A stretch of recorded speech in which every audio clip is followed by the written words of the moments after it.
We're so grateful that you're here to chat with us about a bit of a wonky topic that we've been excited to dig into. Yeah, feel free to join in. We'll give folks 1 second to filter in from the waiting room. We ask that, a few things, housekeeping notes. Please keep your line on mute during the conversation today to minimize background noise. But you're welcome to drop questions in the chat box throughout our call today. We have some time reserved at the end to respond to your written questions and reactions. And also, hopefully, you were notified on the way in, but please note that this conversation will be recorded. So if you have any colleagues that were hoping to join and weren't able to, just know that we'll have that recording available afterwards and that'll be available online. Um, all right, let's go ahead and get started. Um, this conversation is meant to be a landscape analysis, an overview of the different definitions of youth apprenticeship at the state level across the US. Um, since there's been so much growing momentum and excitement around youth apprenticeship, states have developed a bit of a patchwork of definitions that align and sometimes conflict with what current youth apprenticeship programs are doing on the ground in their states. So that led us to develop a report, a 50-state scan of youth apprenticeship definitions across the country, and we'll get into exactly what's in that report in a minute. But we just wanted to say thanks so much for joining us today for our series. Today we'll get into those definitions and the major policy trends that have emerged. And then we'll have a part 2 conversation in June, where we will talk to state level, sort of statewide apprenticeship intermediaries and hear from them how the policies and regulations that we discussed today actually affect how they structure and run their programs. And I'll share a link to the Google form where you can register for that conversation in just 1 second. But for now, I will pass the mic over to my colleague, Lancy Downs, Senior Policy Analyst at New America, to get into the report. So this is just, I maybe just put that up for a second. So I'll talk to you for a little bit about the state definitions. I'll hand it over to Dan, our colleague from Advance CTE, who's going to take a step back and talk about some other things going on in the youth apprenticeship policy landscape that everyone should be aware of. And then we'll close out with a Q&A. Maybe you can go to the next slide. This is part of PIA, the Partnership to Advance Youth Apprenticeship, which hopefully many of you are familiar with, or a multi-partner national initiative. New America and Advance CTE, as you can see here, are 2 of the partners, with New America being the lead partner. And we work to expand access to equitable, high-quality apprenticeship opportunities for high school-age youth. So that's who we are. And I guess without further ado, we'll get into it. So I will start with the what and why of the research today. This is sort of just a little bit of background on this 50-state scan that Ivy mentioned that we published last fall. So this is a report that looked pretty specifically at state definitions of youth apprenticeship. We looked at every single state to see, and DC, to see if they had a definition of youth apprenticeship on the books. And if they did, we wanted to understand what that definition said. To do a little bit of expectation setting up top here, this report is really, really focused on the definitions themselves, and this presentation will be focused pretty closely on the definitions themselves. It does not really touch on what is happening on the ground or programmatically in states. So, for example, there are states, lots of states that do not have definitions, state definitions of youth apprenticeship, and for that reason, they're not discussed a ton in this report and in this presentation. That does not mean there's a youth apprenticeship happening there. There is. It's just that this was a sort of really narrowly focused and tailored project on the definitions themselves. So I just wanted to sort of clarify that up front, so folks know that I'm not ignoring anybody. I also just wanted to share quickly sort of the 3 reasons why we were interested in taking on this research. The first reason was really focused on trying to have a better understanding of the patchwork of definitions that Ivy mentioned, and to provide some clarity to the field. As most of you probably know, there's no federal definition of youth apprenticeship, and so many states have created their own. And as you'll see over the next few slides, there's a ton of variance in those state definitions, what they look like, where they live, where they're housed. How consistently they're enforced. And so we really wanted to conduct the scan to provide some clarity for the field, for youth apprenticeship practitioners, for policymakers, so they can have a better understanding of what's going on. We also wanted to understand how the definition aligned with PIA's definition of youth apprenticeship. So in 2018, when PIA started, we created a definition of youth apprenticeship to provide the field with some standards around what makes a high quality youth apprenticeship program. So we wanted to understand sort of where there was alignment and lack of alignment with PIA's definition. And then similarly, we wanted to know the extent to which states were requiring youth apprenticeship to meet the same standards as registered apprenticeship programs. So that was also an area of interest. And then last but not least, we wanted to update our research. We'd done a cursory scan back in 2021, and we knew that some of those definitions that we wrote about back then are no longer in effect. And we knew that there had been new definitions created. So we wanted to just do some good updating and provide the field with the latest info. Ivy, you can go to the next slide. So here are our top 3 findings. The first thing to know is that 30 states and DC have defined youth apprenticeship somewhere in their state materials. And interestingly, 2 of those states have defined 2 different youth apprenticeship models.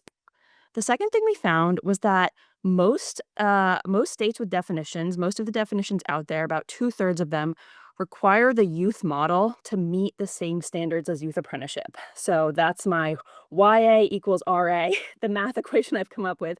So that's about 2/3 of states. Sometimes these states do have some additional parameters not required of registered apprenticeship that they require youth apprenticeship programs to meet, usually to account for some youth specific needs. But by and large, they're all using the same foundational model of registered apprenticeship. Um, and then the third big finding was that there are 11 states that define youth apprenticeship as a distinct model from registered apprenticeship. So this is YA does not equal RA. These definitions have a ton of variance in terms of the specificity of their design, whether or not they articulate a program model. They look really, really different from one another. So, for example, in some states that fall into this last category, they have defined youth apprenticeship as something that looks pretty similar to registered apprenticeship. Maybe it's a little bit shorter, maybe there's a little more related instruction and a little less on the job training, but sort of fundamentally has a lot of the same components as registered apprenticeship itself. Some states have defined youth apprenticeship to mean pre-apprenticeship. So they specifically say youth apprenticeship is a pre-apprenticeship program that is preparing participants for direct entry into a registered apprenticeship. And then in a lot of cases, there was no specific model or even sort of program parameters articulated in the definition. And I'm raising that because that sort of lack of specificity means that basically any program that combines some sort of on-the-job training, paid or unpaid, and some sort of classroom learning can technically meet a state's definition of youth apprenticeship. Ivy, we can go to the next slide. And this is just a map that we published alongside the as part of the report to visualize our findings. So just to walk you through it quickly, these gray states are the states that have no official state definition of youth apprenticeship. Again, this doesn't mean youth apprenticeship is not happening here. It just means there's no official definition. The purple states are those states where youth apprenticeship is defined as a registered apprenticeship. The dark green states are where youth apprenticeship is defined as distinct from a registered apprenticeship. And then the 2 yellow states are the ones I mentioned earlier that have kind of 2 different youth models on the books. And I think Ivy put the link to the report in the chat. If you can click on that, and you can see this map, and it's interactive, so you can click on each state and see what the definition says, where it was found, and so you can kind of do your own digging if you're curious to learn more about any given state. Next slide. Okay. So before we dig into some of the trends and complexities that we found in this research, I want to take a step back and highlight something that's a little in the weeds, it's a little wonky, but I think it's a really important point to be aware of when thinking about these definitions and trying to understand, what they mean and how they work, which is that where a state's definition lives in sort of official state documents can matter, and it varied quite a bit. So we found that states have a bunch of different homes, for lack of a better word, for their youth apprenticeship definitions, and they vary in sort of levels of formality. So kind of on the more official and formal end, some states have, passed laws. They've legislated and codified their definitions in state statute. Some states haven't quite gotten to the step of legislating, but they've codified via state regs. We also found states that put their definition in maybe a policy issuance from a state Department of Ed or Labor. We found a definition in state apprenticeship council program standards as well. And then in a lot of cases, we found definitions that lived somewhere on a state Department of Education and Labor website. Sometimes these were really prominently displayed. Sometimes they were sort of hard to find. They were in a dark corner that was not necessarily super prominent. So we had to do a bit of digging, and this is kind of on the lower end of the official scale, just definitions listed on a state Department of Labor website or a state agency website. The main point I want to get at here is that where a definition lives can matter, because a definition that is on some obscure corner of a state agency website is not really going to have the same legal teeth as one that's codified in state law does. And that can in turn impact how consistently the definition is enforced across the state and how consistently programs are run across the state. For your awareness, a little methodology here, we included everything. So we included everything that you see on this list, and then a couple more that, as long as it was somewhere in sort of official state materials, we included it in the scan. But just for your awareness, that doesn't mean they all have the same sort of heft or legal weight across all the states. And again, as I said, if you go to the map in the report itself, you can see, in most cases, we have direct links to where the definition was sourced from, so you can sort of see where it lives. Okay, Ivy, you can go ahead. Okay, so here's just sort of three big trends, complexities that we wanted to note that we uncovered in this research. Um, so in those 2/3 of states where youth apprenticeship equals registered apprenticeship, the definition in many cases outlines some additional requirements that youth apprenticeship programs must meet that registered apprenticeship programs aren't required to. And these modifications are largely focused on tweaking the registered apprenticeship model to account for youth specific needs. So it's often things around formally connecting the related instruction or on the job learning to the education system. So, for example, Oregon requires that some on the job training be applied to the youth apprentices' high school graduation requirements. And similarly, in New Jersey, youth apprentices must earn academic credit, either secondary or post secondary. And then I'll just note quickly there were a lot of states sort of in this category where they didn't maybe have a specific additional parameter, but they did imply somewhere in the language some sort of linkage with the education system, noting, maybe if the program must be integrated with the high school curriculum in some way, or then it must be specifically designed to serve youth in high school. Point number two here. So I mentioned earlier that one of our goals was to understand the extent to which youth apprenticeship definitions aligned with PIA's definition. We actually found 3 states where there was essentially total alignment, and that was up from none in 2021. And we also found a lot of definitions that met 3 of our 4 components. The reason a lot of these missed out on total alignment was because they didn't require youth apprenticeship programs to provide post-secondary credit.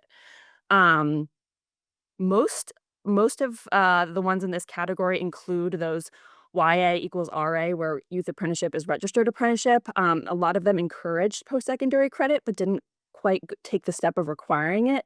And post-secondary credit is included along with industry recognized credentials in PIA's definition of youth apprenticeship because we believe it helps to expand the options available to a young person after they complete their apprenticeship.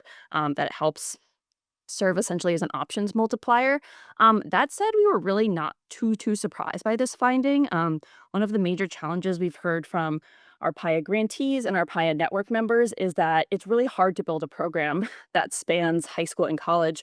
A lot of the programs we work with on the ground find it much easier to build programs that either start and end entirely in one or the other. So we were not too surprised to see that it's challenging, not too common in definitions, I guess, to span high school and college. And then the last point I want to touch on here is that these these definitions all looked really different from each other. No two definitions were sort of exactly the same. There was variance in the specificity of program models, where they live, the language used, and sometimes there's also differences in the terms states use to describe their youth model of apprenticeship. And this patchwork has implications for program quality, for equity, for accountability. So I'll just talk you through those quickly before we turn it over to Dan.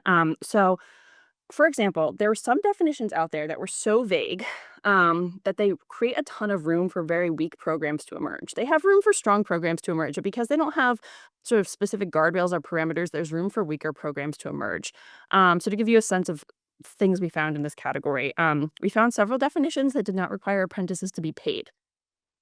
So from Pia's perspective, that prevents programs from effectively and equitably serving low-income students and from developing equitable career pathways.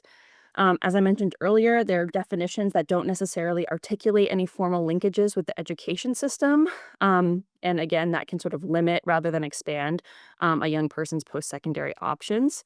And then the other big thing here is about data and accountability. So there are a ton of different models in the mix, as I've said, which makes it really, really difficult to collect collect data around it in a way that makes sense. So it's difficult for policymakers, practitioners, researchers to understand how well and why these programs work because of those data challenges.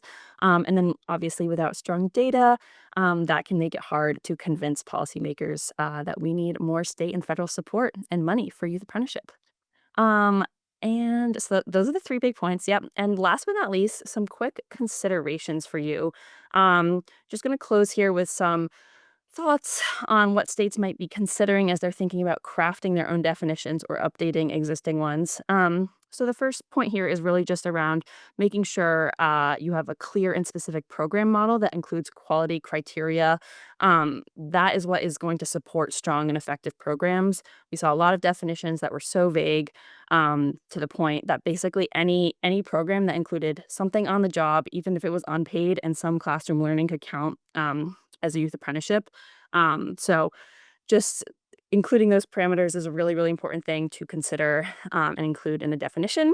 The second point here is back to where your definition lives. So we found some definitions, as I said, that sort of buried on a state agency website. We found some that were spread across different, like some part of it was in the statutes, part of it was in like a policy manual, part of it was in a handbook. So, you know, being aware of that, understanding that where it lives matters. Definitions that are hard to find, that aren't very official, are not going to have a lot of legal heft. They're not going to be enforceable, and so codifying definitions in statute or regulations is a great way to help ensure consistent implementation of strong programs across the state.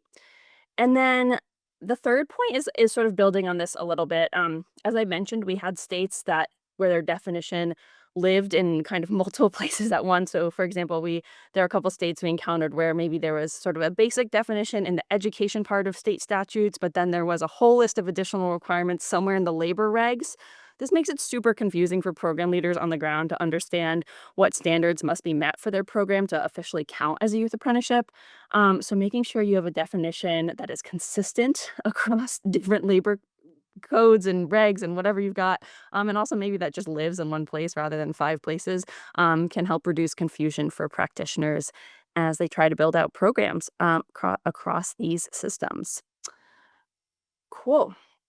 I feel like I blew through that really quickly. That is it for me, but I'm going to, before I turn it over to Dan to share some thoughts from Advance CTE's recent research.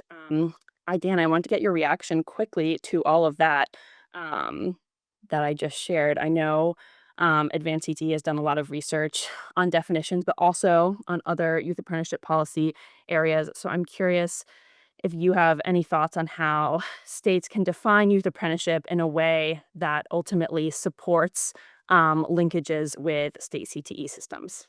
Yeah, absolutely. And I love what you said about needing it to exist in one consistent place and not having it hidden in like the darkest corners of a recess of a state's website somewhere. If I had another job, I think it would be to just go revise state education websites, because so many of them are just so hard to find. the specific things that you're looking for, Yeah. which not only makes it tough for practitioners, it also makes it tough for participants who want to engage in those systems, and participate in some sort of a youth apprenticeship program. But with CTE in particular, and we'll talk about, advanced CTE's perception of what CTE is and CTE can be. But we really feel like youth apprenticeship can really be kind of the pinnacle of a high quality CTE program, thinking about the breadth of work based learning opportunities that are available to young people through CTE. It can't just be dropping a learner into a youth apprenticeship program. It really has to be undergirded by a variety of work-based learning experiences leading up to the youth apprenticeship. It's important to make sure that the youth apprenticeship experience is as valuable as possible. And so to make sure that it's valuable for the learner, you also have to make sure that the learner is prepared to enter into that experience in a positive way. And so I think the youth apprenticeship as part of a CTE experience can really be used as a selling point for CTE programs, a recruitment tool for motivated learners who want to participate in that type of really intensive experience. But I mean, to your point that you made earlier, I think it really is about that balance between flexibility and quality. That vagueness in the definition, makes it so that some states can connect it really closely to CTE, but in other states, it makes it so that the CTE system is just another kind of lane for work-based learning rather than a true integrated partner. And with our membership focus, we would really love to see more intentional connections to really make that academic and technical training that happens as a component part of youth apprenticeship programs, really building those professional and transferable skills beyond the on-the-job experience, as part of their CTE program. So if you go to the report, there are a couple states like Oregon's definition makes explicit reference to enrollment in CTE programs. Nebraska, which I think is one of the states that meets all of the criteria for PIA's elements of high quality youth apprenticeship, combines the on the job with the academic and technical instruction in the classroom. South Dakota has like as a capstone experience, as I was mentioning before, like really thinking about it as the pinnacle of the work-based learning experiences in a high school curriculum. There's a lot of states that have like course guides and course guidelines that talk about youth apprenticeship as a course model. So I think there's a lot of models like that that can really help drive that connectivity to CTE, and especially if they're applying transcripted credit, whether that's at the secondary or the post-secondary level, it really can make that connection as intentional as possible, between youth apprenticeship and CTE more broadly. Awesome. I love that. And I love what you said about CTE and youth apprenticeship being almost like the pinnacle and like a motivator for students. Something that PIA's director Taylor White talked about last year at the National Youth Apprenticeship Summit in Indianapolis that has stuck with me is the idea that, a lot of youth apprenticeship programs are really popular. They're competitive to get into for students, and there are a lot of students who would be interested in them and kind of don't realize, and they show up in 11th grade and, oh, they don't have the grades in math or English or whatever. And it's like if they had known earlier in their career in middle school or earlier in high school, maybe it would have helped motivate them to stay committed academically, and so that they would have this opportunity later on. So, and figuring out how to do that, I think is important also from an equity perspective to make sure that you're serving all students in youth apprenticeship programs and not just the ones who would have been super successful anyways. Cool. Well, Dan, I know you have a lot more to say on this and some slides to share, so I'm going to turn it over to you to share about Advanced CTE's research. Yeah, absolutely. Let me share my screen and let me make sure I get the right screen here. All right. So, if you are unfamiliar with Advanced CTE, Advanced CTE is a national membership organization for state CTE leaders, their teams, and any other affiliated CTE partner. CTE in this conversation stands for Career and Technical Education. We at Advanced CTE take a very broad strokes view about what CTE is and can be, really thinking about it at the intersection of secondary, post secondary, and workforce development training, giving learners the ability to get the academic and technical skills that they need to be successful in a career of their choice. And so we think of we often talk about a career preparation ecosystem, really thinking about all of the different component parts that need to be considered as part of the conversation when thinking about the experiences that are available to a CTE learner, whether that's through youth apprenticeship, whether that's through internships, other elements that can be, kind of considered as part of the CTE continuum more broadly. We do a lot of large scale statewide grant initiatives, as well as some technical assistance as well. Today, I'm going to be talking a lot about some of the state policy conditions that can be in place in order to really make those definitions that Lancy was talking about really actionable. I want to be clear that these aren't necessarily the elements of the high quality youth apprenticeship program, but really the conditions that can be in place in order to make those definitions really actionable, to really make sure that those programs are as effective and successful as possible. And what's interesting is that the conditions that are needed for youth apprenticeship are almost exactly the enabling conditions that need to be in place for a high quality CTE system. And so, like I was sharing before, it really doesn't need to be these like siloed systems. It really can be an opportunity for states to look at this continuous ecosystem surrounding career preparation. So, as we're thinking about them, don't just think about it in the context of youth apprenticeship, but think about it in the context of career preparation more broadly for all learners. When we're talking about the state policy pieces, Advance CTE does do state policy tracking about state CTE policy. We often think about that in terms of legislation, statewide legislation, but that also means executive orders, board and agency actions, as well as other programs that are launched at the state level. This also includes different funding mechanisms for how states are leveraging their statewide budgets. So today, as part of this conversation, I'll be highlighting a couple of the key enabling conditions, including having an aligned system, some actionable data, making sure that your funding streams are defined and well connected, that there's strong partner engagement, and that you have enhanced accessibility and supports for learners. So I'll be kind of talking about all of those different systems in place as we go through. So first, when we talk about some state level systems alignment, Lancy did a really good job of breaking down the importance of having a consistent definition. I like to think about that conversation around having a shared statewide definition as kind of like putting the puzzle pieces together. The shared definition is really like putting the edge pieces of the puzzle. Right, it gives you a good starting place. It gives you a framework for which you can add all of your pieces in. Without those edge pieces, you can still put the puzzle together, right? You can always start in like a corner and move onward. So if you don't have a shared definition, you can still have high quality youth apprenticeship, but that shared definition really gives you a great starting place and a consistent starting place through which your programs can really be administered. And I think it's important to have those definitions, again, balancing flexibility with quality, making sure that quality isn't sacrificed for the sake of having a flexible system that allows a ton of learners to participate. We often think about these aligned systems between secondary, post-secondary workforce development. Everyone needs to be working in the same direction. A lot of times, and Lancy mentioned this as well, that there's different definitions for education as there are different definitions for labor. Everyone needs to be talking the same conversation within a given state.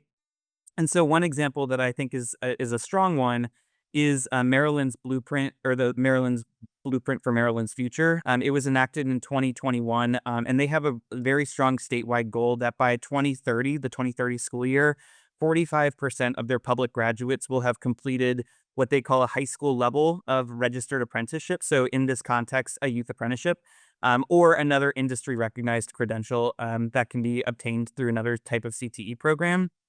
But that type of shared statewide goal that everyone can be working towards consistently can really help drive that system forward.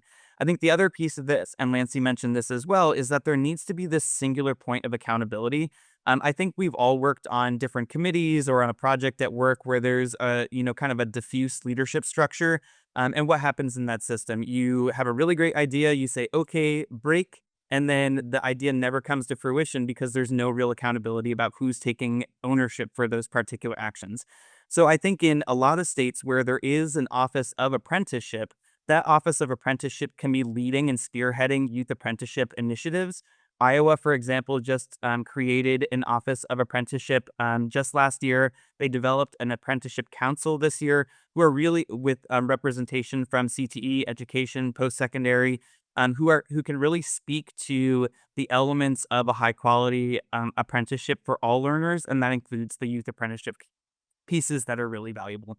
The other part of this is that there needs to be that direct connection to post-secondary. Both Rhode Island and Washington have recently passed legislation that kind of focuses on the connection to post-secondary, really driving that connection into a bachelor's degree, into technical credit, into a registered apprenticeship itself as transcripted by credit, to really make sure that as a learner wants to engage in this entire career preparation ecosystem, they have the various on and off ramps that allow them to be able to participate in whatever part of the system they feel is best for them, their families, and the needs that they have. In order to make decisions, though, we also need there to be the data in order for us to make those types of informed decisions. So actionable data really looks like a longitudinal data. So if your state has a statewide longitudinal data system that you are looking at registered apprenticeship and youth apprenticeship data as part of that longitudinal data system, disaggregated by race, gender, industry area, or career cluster. If you're looking at the CTE side of the house, geography. CTE uses the Perkins 5 special populations status for a lot of the data that they're collecting. So making sure that that data is aligned and consistent between and across systems is really important. So for example, Alabama has a list of population groups that are used for all of their federal data reporting for Perkins, WIOA or WIOA, and other federal laws that use that list for probably a dozen different purposes statewide, collecting and reporting that data consistently using the same special populations kind of across the board. Other strong examples of this, Michigan has an apprenticeship dashboard that's kind of explorable, clickable, that you can click through and look at. I think that's a really great demonstration of how data can be used by a variety of different audiences. I think the North Carolina's apprenticeship annual report does this really well as well, because they're connecting it back to their strategic plan and their statewide targets for their goals that they've set around apprenticeship. So not only can you see it disaggregated and you can see it broken down by how many youth apprentices there are, you can also see it then connected back to their statewide goals, which I really like. And then Oregon also has this return on investment calculator that can be used not only by um, uh, by uh, participants in the system, but also by employers who are looking at how this can benefit the bottom line for that particular sector, that particular industry area. We also know that there needs to be consistent and aligned funding along the way. Right now, we have tracked 8 states that have dedicated state level funding for secondary youth apprenticeship.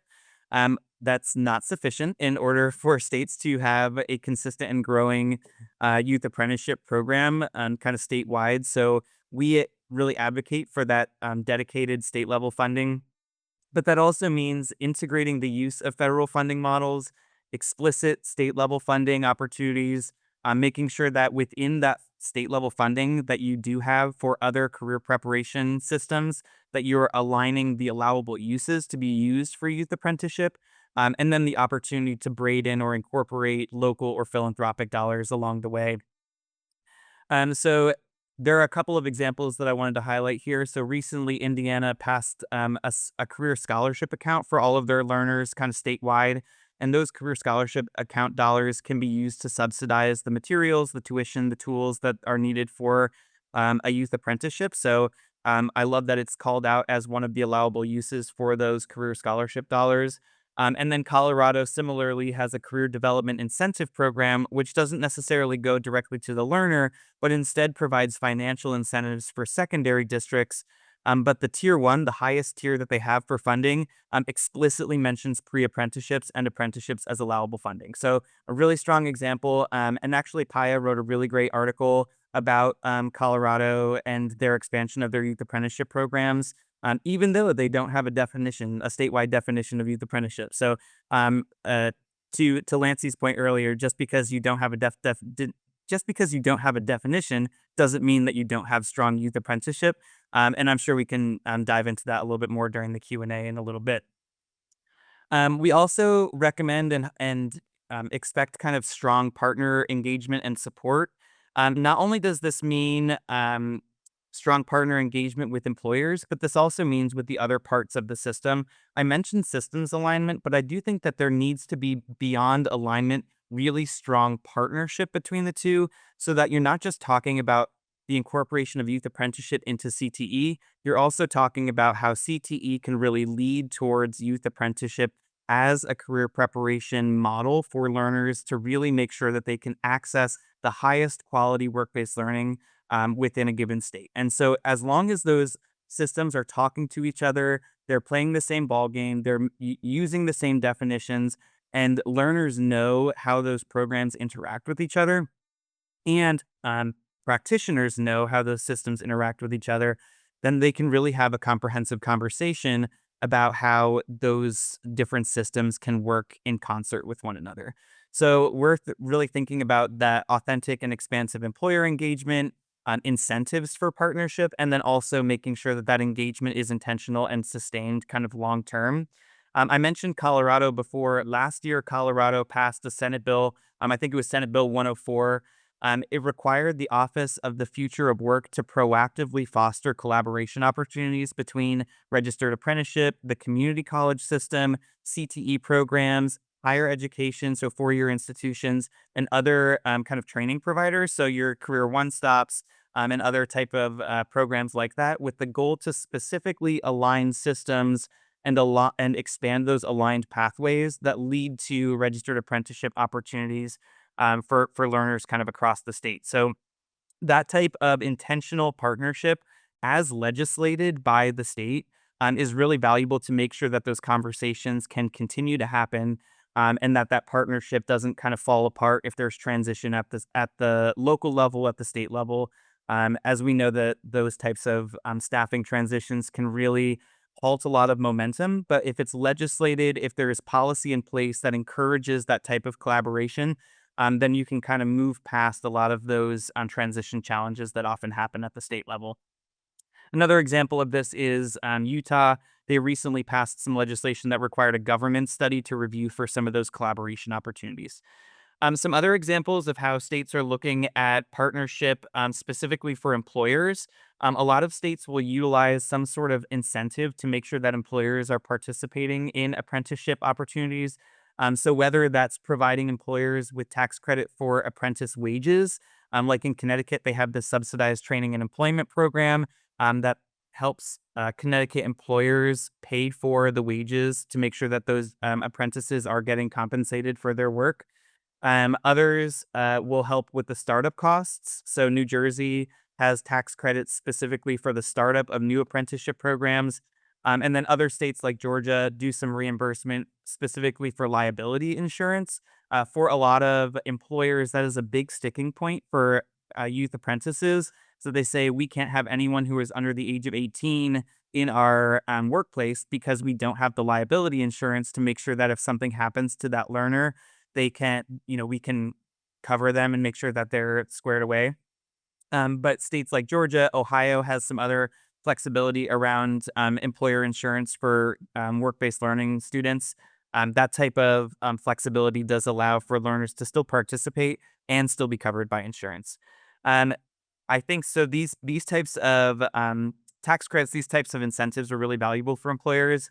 And I'm sure you'll get this slide deck, but if you click on this link, you can actually go to the federal website that demonstrates all of the tax credits that are available kind of across each of the 50 states for employers participating in registered apprenticeship programs. So if you're interested in that and digging into that more broadly, specifically for your state, check out that link there. The last kind of enabling condition that I wanted to highlight is really making sure that there is these expanded accessibility and supports for learners to make sure that learners who are participating in the system as a youth apprentice, as a registered apprentice more broadly, have the accessibility to access those programs and then have the supports to be supported in that program and make sure that they can be successful throughout their entire experience. So this looks like targeted subsidies for participation. So whether that's covering costs for tuition, tools, like I mentioned with the previous example, intentional recruitment for underrepresented populations who are not currently reflected in apprenticeship programs more broadly, or support for wraparound services. We've heard from quite a few states that for youth apprenticeship and for a lot of work-based learning more generally, some of the biggest barriers for access include transportation to the job site. They include a lack of childcare if you have to take care of your child while you're participating in those experiences, especially if you're not getting paid very highly to participate in those. So, a couple of examples that are really valuable for this. Washington State has a new Native American apprentice assistance program to help subsidize costs for indigenous populations and tribal communities to participate in apprenticeship programs. Indiana has expanded their funding to allow for allowable use of funding to include transportation for participation in youth apprenticeship programs. And then Utah is also doing some studies to figure out how to reduce barriers to increase participations for youth. The one example that I didn't include in here, and I think Paya actually wrote a blog on this as well. California has a really good program that they just expanded for opportunity youth to participate in apprenticeship programs.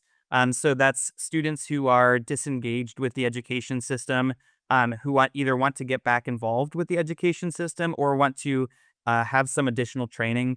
And so California has announced a really expansive program to make sure that opportunity youth can participate and reduce a lot of the barriers for that particular population. So, as we've been kind of working through these enabling conditions and thinking about these different spaces, Advance CTE has been tracking, as I mentioned, statewide policy for CTE, but also specifically for youth apprenticeships, more specifically. We did do a scan of governors who mentioned apprenticeship and youth apprenticeship specifically related to policy and programs as part of their State of the State addresses this year. And there were 8 states, you can see them mentioned there, that all mentioned some sort of policy or program specifically, not just highlighting apprenticeship as a quality model, but really elevating a statewide policy or practice that can be expanded, that should be leveraged. Some states like North Carolina announced an expansion to apprenticeship, and so we're using those as kind of a signal for what states might be looking at apprenticeship more specifically in their statewide opportunities. So a couple here that have been passed this year already. North Carolina had an executive order that established a governor's council on workforce and apprenticeship. I think there's like 18 or 20 people that are part of that council from a variety of different spaces at the state level. Highly recommend you check that out to see the list of people who are involved in that. As I mentioned, Utah has some pretty expansive youth apprenticeship policy. They are mandating a partnership between schools, employers, and apprenticeship programs to make sure that those apprenticeship programs have that connection.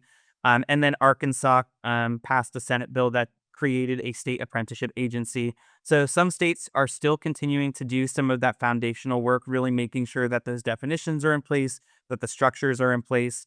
And then you can see a couple of other policies that we're tracking right now. They're working their way through legislatures that we hope continue to get passed and get signed by their respective governors. I won't go through these and show you them all, but I'll when the slides get shared out, I hope you check these out. We do have a set of policy recommendations that Advance CTE put out last year for federal apprenticeship expansion. So if you're interested in how organizations like Advance CTE are advocating for federal apprenticeship changes, definitely check out those policy recommendations. We have some other reports about state funding, leveraging credit for prior learning, as well as the connection to full-scale experiential work-based learning.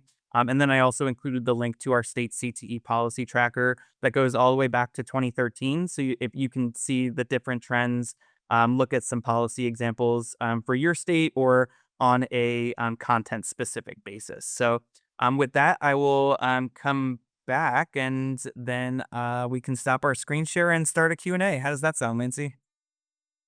Great. Perfect. Thanks so much for that overview, Dan. And with those concrete examples, I know sometimes webinars like this one, we're talking about these complex topics, but it's not really grounded in specifics of what states are doing. So that was really helpful. And for folks that are new to getting to know PIA, New America, and Advance CTE, I'd say this is one of our like more detailed webinars that we host going into regulations and policies. That's part of why we're going to host a part two later in the year. But we thought it would be meaningful to just take a pause and just take a look at what is out there, and yeah, just try to unpack it a little bit in our short hour here. But anyway, we will go ahead and start the Q&A portion of this webinar. Feel free to drop questions in the chat. And if folks do are interested in, getting involved and showing up to more events like this, I'd recommend checking out our monthly newsletter, and also Advanced CTE's various newsletters to just get real-time updates on those different bits of legislation that are coming out or in progress. But to kick us off in the Q&A before, as folks are dropping questions in the chat, I had a question for both of you, Lancy and Dan, just thinking about how complicated this all is and how there's, different states that all seem to be innovating and doing cool things. But would you prefer to have a federal definition of youth apprenticeship? Why or why not? Why not just simplify all this and DOL or Department of Ed just tells us what a youth apprenticeship program is? What do you think? That's a good question. You know, I don't know what the official PIA party line is, but I will tell you that in 2021, 2 years before I started working here, New America did publish a blog calling for um, a, a federal definition of youth apprenticeship. I'm not sure if that's still our our party line. I need to check with Taylor White. I think it's and legislation has come up before, sort of proposing a federal definition. I think it's sort of a balancing act between two things, wanting to have those quality standards, wanting to have something that's really clear for the field. So it's a balancing sort of that piece with the fact that there's all this work is underway already, and a lot of states have stuff going on, and you don't want to do something that is going to ultimately cause fewer opportunities for young people to pursue apprenticeship.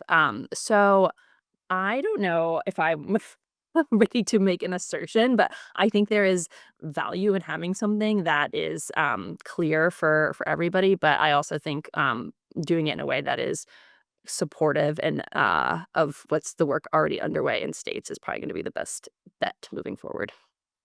Yeah, as part of our federal policy recommendations that we shared with federal offices and federal legislators, we did advocate for a consistent definition for youth apprenticeship as well as pre apprenticeship, in large part because there is such variability between and across states. And the definitional elements for each of those are varied across states. If you're familiar kind of with the way that federal apprenticeship policy has developed over the last like 70 years, it really has come through like increased regulations, not so much specific legislation. So it's really kind of created this diffuse system of kind of confusing and convoluted laws that sometimes do, but very much often do not make sense in partnership with one another. So, that type of foundational investment. So whether it is like a Perkins 5 companion that is for specifically youth apprenticeship, that has like that foundational investment in both pre and youth apprenticeship models, that's allocated on kind of a formula basis, akin to Perkins, with kind of a minimum allotment and then population size, need, unemployment measures, kind of all based on that, would, I think, provide a lot of structure for states that are really looking to expand their youth apprenticeship systems and really make it a continued part of this career preparation ecosystem more broadly. Right now there's already the opportunity for states to submit a combined Perkins and WIOA plan. Something like that where they could combine a youth apprenticeship plan as an appendix or like an add-on to their Perkins plan or their WIOA plan to really define those quality elements and really put their foot in the ground, like their stake in the ground, or what they determine to be the goals for their state. I think would provide a lot of structure for then the state to go then implement high quality youth apprenticeship programs statewide. That's really interesting. Yeah, I think we're at an interesting point where we can get a bit more creative about, yeah, what's going into those plans. And we'll all cross our fingers on WIOA reauthorization. Hopefully that's coming. We had a great question in the chat about considering the um, current presidential administration's wariness about equity and supporting equity. Do y'all have suggestions for states that are working to enhance or bolster programs aligned with equity directly? I mean, it just seems like a bit of a, it's a touchy subject these days. And just from your experiences talking to folks leading programs, how are they managing to prioritize equity, even though it's not necessarily supported at the federal level? So I think from our lens, the one of the big elements of that is really just making sure that there's accessible and actionable data to look at, and really make sure that as you're examining the gaps for learners, that those achievement gaps can really be made clear for the people who are administering those types of programs, so that you can do some really intentional recruitment, even if you don't necessarily want to call it equity, or you don't want to think about it in the terms of DEI. That type of access and making sure that those programs are available for learners who have been historically excluded from apprenticeship programs can still maintain the ability to participate in those programs, can still be really valuable. And so I think there are some states who are willing to go kind of above and beyond and make sure that those programs can still operate using state level dollars, is really helpful. But then I think the other piece of this too is to leverage the economic imperative that a lot of employers have been standing up and saying, listen, I don't care who the apprentice is. I just need an apprentice. Like, I need the help, I need the support. And it's important for our industry that we can continue to get young people interested and invested in our industry area. And so if employers are coming to the table and saying, we want to expand youth apprenticeship more broadly, not just to help this particular population, but to make sure that we can have learners from across populations, regardless of race, ethnicity, geography, um, their special population status, their income, that everyone can participate, I think is really helpful. I think the other part of that too is that there are a lot of states that don't use youth apprentices or any sort of work-based learning for their state governments. I think a lot of state and local governments should absolutely be developing apprentice programs to hire and utilize work-based learning for their government functions. And so doing something like that again puts their stake in the ground to say, we as a state are invested in apprentices, and we can do that and demonstrate it at the governmental level and really serve as a model for other employers that want to come to the table. I think is a great model to demonstrate. Yeah, and Lancy, I had a kind of follow-up question on the same idea of equity. Just thinking about supporting, another great point in the chat here, supporting students in rural school districts. I know you and I have done some fun field trips out to like rural districts in the past couple months and seeing those issues firsthand. Um, is there, in thinking about our quality principles for youth apprenticeship program, having post-secondary credit is one of those pivotal ones that we continue to reiterate, just so that apprenticeships can serve as an options multiplier, as we say, that once a student goes to and through um, an apprenticeship program, they have more options on the other side. Um, in thinking about how it might be difficult for rural students to access, a dual enrollment program, or maybe their school doesn't have staff to teach a dual credit course. I don't know. What do you think? Like, what's the answer there with how we support rural students and make sure that they're also getting a quality program? I know that's an impossible question. Yeah. Before I dive in, I just want to touch on something on the previous question, just to mention two things a little bit more from the programmatic perspective.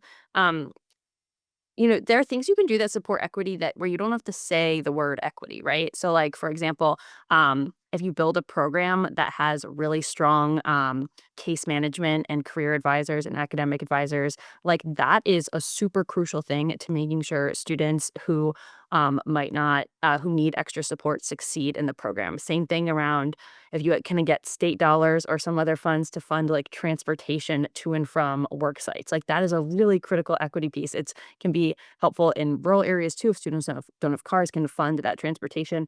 So I just wanted to say, like, flag that, like, there are things you can do that are really important to equity where you don't necessarily need to say the word equity in order to be making an impact. On the dual enrollment piece, I don't know if I feel like I should hand this over to some of our rural partners who are on the call right now. I saw Jason Butcher from Montana, so I'm sure he has better thoughts than I do. I think there isn't a perfect solution to this. I think lots of schools are figuring out different ways to do that delivery of dual credit. You're right; it's like a huge barrier in expanding dual credit, and so some of the things I have heard of and seen is sort of I don't know the right word.